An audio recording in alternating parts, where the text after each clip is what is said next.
Welcome back. I'm nearing the end of my week off and I wrapped up 2 records last week, and it got me thinking I want to show y'all what it's really like owning a studio and what you're doing when you're not mixing, recording, or editing something for a client. Because there's plenty of things that you do on a day-to-day basis that aren't as glamorous, but ultimately are still things that I love to do and are truly some of my favorite parts about owning a studio. And today we're going to talk about maintaining the studio, making sure it can be the best it can be. And it's a really important process of being an audio engineer and owning a studio. The better your studio works, the better it's going to work for you, and ultimately the better it's going to feel for the client that comes in. So let's get down to the studio. I've got some exciting stuff for today. And we're back. All right, we're here at the studio. Today we're talking about something I really love and enjoy, and that is maintaining the studio. And what does that mean? For me, I think about in what ways can I remove friction in my workflow to make things smoother for both me and the artist.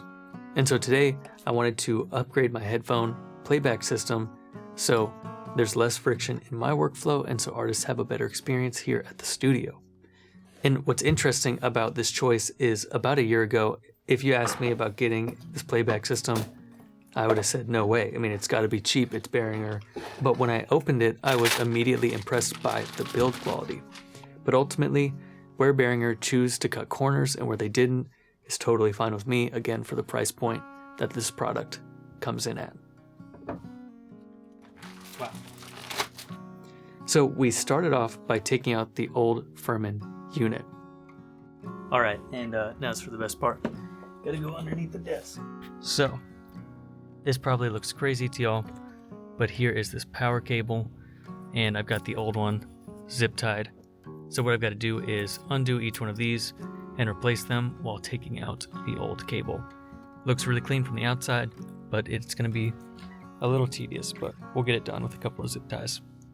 All right, and here is the new headphone distribution system. Once we got the new Furman installed, it was actually really simple. There is a snake running from the links to the Behringer, and that corresponds with the 8 outputs on the links, and they're all labeled. So all I had to do was plug in the cables 1 through 8 into inputs 1 through 8 of the system. So then the outputs of the links always correspond to the Behringer. And what we had to do next was take off the Furman box over where we record vocals and put on the new Behringer box. And I think it looks really great, again, considering the price point.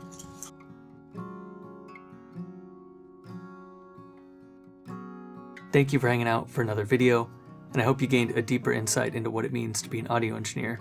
We aren't always recording and mixing all day. There's other tasks that come up that often aren't talked about. And if you want to support the channel, everything we do is funded by the records we make here at the studio.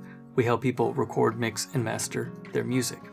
If that sounds like something you're interested in, I'll put a link to our website in the description. Thanks so much.